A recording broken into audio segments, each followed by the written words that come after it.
the Baltimore Ravens, led by Lamar Jackson at home, hosting the red-hot Houston Texans. C.J. Stroud, rookie quarterback, led by the Houston Texans. And look, that was a pretty competitive game, definitely in the first half. Mm-hmm. I think it was tied 10-10 in the first half. Man, and Baltimore just pulled away. They got their stuff together. I don't know what was said in the locker room at halftime, but whatever it was effective because Baltimore and that defense allowed 0 touchdowns. In fact, I think the only touchdown that was scored was on a punt return by a Houston player in the first half. But in the second half, it was lights out. That defense, Roquan Smith, Patrick Queen, the linebackers, just all over the place attacking that offense. And then Lamar Jackson, hey, what can I say? 2 touchdowns passing, 2 running, protected the ball. He was just locked in, laser focused, and played a great game. And Baltimore was able to pull away and get the W, 34-10. Your thoughts on that game, Steven? Yeah, thought the first half was a very interesting half. It being 10-10 in the half. You really look for Baltimore to set the tone up for the game early. Right. And they didn't. And I think you kind of gave the Texans some confidence. But I'm happy they came out in the second half and really set the tone and kind of showed everyone like, okay, hey, we weren't that flash in the pants in the regular season. We're more than that. We are more than just, a regular season team where we're trying to get to the Super Bowl, and that's sort of what our goal is. Right. And for the Texans, I think you have to build on this and look at what really worked this season, what things you can pick up on. I think some key players maybe would be help for them, but if you're Houston, you really cannot hang your head on this. You're a young team with a young coach who have a very bright future ahead of yourself. So you gotta love where they're at right now. But for Baltimore, you gotta like where you're at as well. You have to know that we responded to Lamar's message that he said he gave at halftime. Yeah. And what you were able to do and turn it on, not only defensively but offensively. I'm pretty sure Joey's gonna go over that with the success they have with running the ball and just understanding what they are as a team. And I feel that they're a very bruising team, defensively and offensively. They're not gonna, throw the ball 40 times in a game and these long passes. They're more of a very, run the ball, we'll get a pass here and there. Right. So you gotta like what they got going on, and gotta like just the amount of confidence they have in going to the AFC Championship game against the Chiefs coming up. Absolutely. I mean, Baltimore's an experienced team, a very well-rounded team.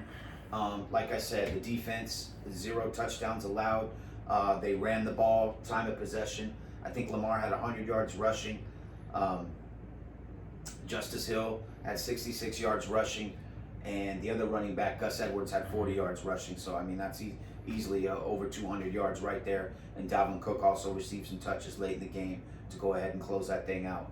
And, when you're going to get that much production, it's just smart football. What Steven was saying is they're not going to take a lot of chances throwing the ball downfield, basically giving the other team a chance to get back in the game. We're going to lay out, it's kind of like one of them Khabib fights. I'm going to lay on you and lean on you and choke you out and tap you out. And that's what we saw from Baltimore. And they're just a tough team to beat. As I've been saying the last few weeks here, they're my Super Bowl pick to go all the way and win it. I think it's Lamar's year, and I also think it's the year of Harbaugh. Jim Harbaugh won at Michigan, and I think his brother John is going to get another ring, his second ring, here in Baltimore. They just look too sharp. Just want to say, Houston, great season. Nothing to be ashamed of. Hold your head high for a rookie head coach and a rookie quarterback for you guys to get in the playoffs, win the division, beating out the favorite Jaguars and Trevor Lawrence-led Jaguars. You beat them out to get in the playoffs, and then you also won a playoff game against the Super Bowl and ex-Super Bowl winning quarterback and Joe Flacco, led by the Cleveland Browns. So they had a phenomenal year. They have some nice pieces there. They continue to get more experience. Look, this is the postseason, not the regular season, so it does come down to experience. Houston was able to get a little bit of that, and I'm sure they're going to be back and have many good years to come in the future. But right now, this is Lamar Jackson's time and the Ravens, and that's what you saw yesterday. I agree. And finishing off the last playoff game. Yes, let's go to the West Coast. For San Francisco. San Francisco against Green Bay. Yes, another guy that had a great year at quarterback, Jordan Love for the Green Bay Packers. leading his team into San Francisco. This was a great matchup, back and forth. A much closer game than the one we just discussed, but the Niners were able to pull it out. I'm going to be honest, if I'm a Niner fan, I'm not feeling overconfident, you know. Brock Purdy, he looked all right, but he looked a little shaky at times. It's a good thing you had the vet Christian McCaffrey to lean on. Of course, we saw Debo go out early in the game. I think he had a shoulder injury early in the game after his first or second reception, I believe. So that gives the team a little different look, made it a little closer. The Packers battled hard. Aaron Jones had a nice game. I think he had over 100 yards on the ground. Mm-hmm. So that definitely brings stability to your offense. You got to worry about the run and the pass. Green Bay did good. If you can say that, I know there's no moral victories here, but I'd like to give them a moral victory. I mean, to come on the road against San Francisco, many people think that's the favorite in the NFC, and they didn't embarrass themselves, but San Francisco was just a little bit better. They were able to pull out the win. Good game plan by Kyle Shanahan, and I will say this, I was a little bit disappointed in the pass rush for San Francisco. I was just checking the stats, and they weren't able to get Jordan Love down. That's something they're going to need next week. If they go against Detroit, they're going to have to get pressure on Goff. You can't give him too much time to throw the ball. Been a little disappointed at Chase Young when they acquired him late in the season. He did have a really good first game with the Niners, but since then he's been pretty quiet. I expected him and Bosa to cause a little more noise there. And but hey, San Francisco got the W. They look good. We're going to see about Debo's health, if he's all right next week. But McCaffrey got in the end zone twice, and usually when that happens, good things happen there. So Yeah, like McCaffrey, I've always thought, and I'm always going to say that he's been the biggest piece to this 49ers. I don't feel it's Brock Purdy. I think it's Christian McCaffrey. You saw they talked about the two big runs. They're big runs. They're for San Fran. I think that's what just really kept him in the game. I just talked about, during in the whole aspect, not only the defensive line, but I think this game you saw some weaknesses with the Niners. And what I mean by that is, of course, I don't think the pressure was on Jordan Love. Yeah. I think there was, but I think Jordan Love was able to get out of it and make some great throws. I mean, there are a couple of throws where he was going to get licked by Bosa, and he made just amazing throws. So kudos to him. But also just inside the numbers, I think they're so sound. San Fran is inside the numbers, but when you go in the flats, that's where they're kind of exposed, and that's where you saw a lot of their big plays. Right on the outside there for Green Bay. Also, in the sense of what Green Bay wanted to do, they wanted to receive the ball, they wanted to set the tone of the game.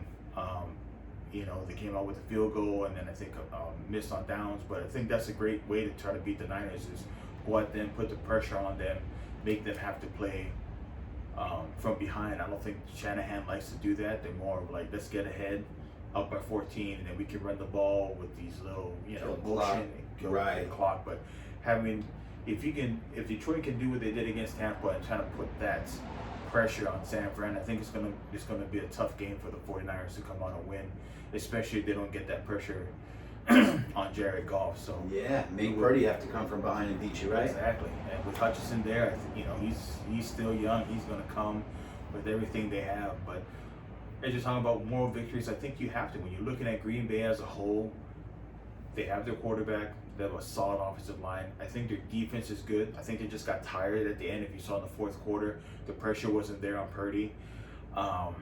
As for receivers, I think they have a very young core of receivers. It's just going to see who really steps up and is at number one. I think it's Dobbs, as we were talking about before. But leading up to the playoffs, every month was a different receiver. Sometimes it was Watson. So I think, just for them, in all honesty, I think they have a great team. You have to be happy with how they did the season, because no doubt, in the first half of the season, you didn't think they were going anywhere, but they came back. They won. I think they just had a great run, just like the Rams did. So.